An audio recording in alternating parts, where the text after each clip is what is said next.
एक पहाड़ी के नीचे रामगढ़ नाम का एक गांव था।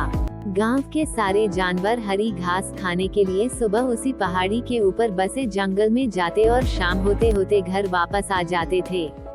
हर दिन की तरह लक्ष्मी नाम की एक गाय अन्य गायों के साथ उसी पहाड़ी के जंगल में घास खाने के लिए गई थी। वो हरी घास खाने में इतनी ज्यादा प्रसन्न थी कि वह कब एक शेर की गुफा के पास पहुंच गई, उसे पता भी नहीं चला।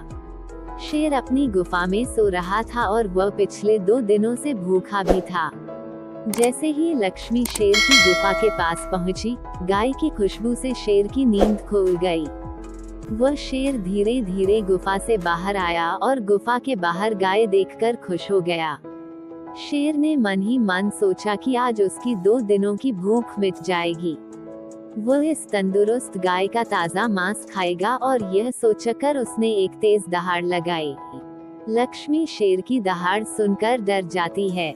जब वह अपने आसपास देखती है तो वहां दूर दूर तक उसको कोई भी दूसरी गाय नहीं दिखी।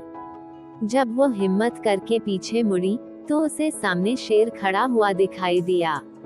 उस शेर ने लक्ष्मी को देखकर फिर से दहाड़ लगाई है और लक्ष्मी से कहा, मुझे 2 दिनों से कोई शिकार नहीं मिल रहा था, मैं भूखा था। शायद इसलिए भगवान ने मेरा पेट भरने के लिए तुझे मेरे यहाँ पर भेजा है। आज मैं तुझे खाकर अपनी भूख मिटा लूंगा। शेर की बात सुनकर लक्ष्मी डर जाती है। वह रोते हुए शेर से कहती है, मुझे जाने दो, मुझे मत खाओ। मेरा एक छोटा बच्चा है जो अभी सिर्फ मेरा ही दूध पीता है और उसे घास खाना अभी तक नहीं आया है।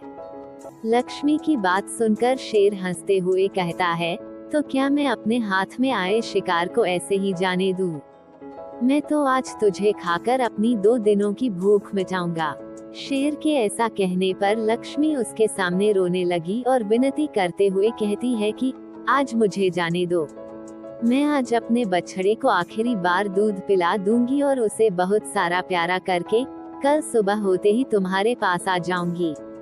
फिर तुम मुझे खा लेना और अपना भूखा पेट भर लेना।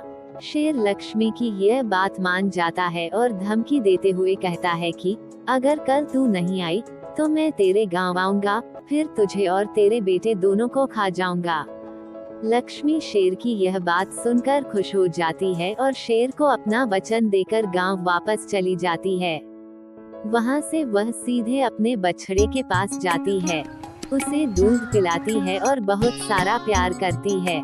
फिर बछड़े को शेर के साथ हुई सारी घटना बताती है और कहती है कि उसे अब अपना ख्याल खुद ही रखना होगा। वो कल सुबह होते ही अपना वचन पूरा करने के लिए शेर के पास चली जाएगी। अपनी माँ की बातें सुनकर बछड़ा रोने लगता है। दूसरे दिन सुबह होते ही लक्ष्मी जंगल की तरफ निकल जाती है और शेर की गुफा के सामने पहुंचकर शेर से कहती है, अपने वचन के अनुसार मैं तुम्हारे पास आ गई हूँ, अब तुम मुझे खा सकते हो। गाय की आवाज सुनकर शेर अपनी गुफा से बाहर निकलकर आता है और भगवान के अवतार में प्रकट होते हैं। वो लक्ष्मी से कहते हैं, मैं तो बस तुम्हारी परीक्षा ले रहा था। तुम अपने वचन की पक्की हो, मैं इससे बहुत प्रसन्न हुआ। तुम अब अपने घर और बछड़े के पास वापस जा सकती हो। इसके बाद वे उस गाय को गौ माता होने का वरदान भी देते हैं और उसी दिन के बाद से सभी गायों को गौ माता कहना शुरू कर देते हैं। इस कहानी से ये सीख मिलती है, हमें जान की बाजी लगाते हुए भी अपने दिए हुए वचन को पूरा करना चाहिए। यही हमारे दृढ़ व्यक्तित्व को दर्शाता है।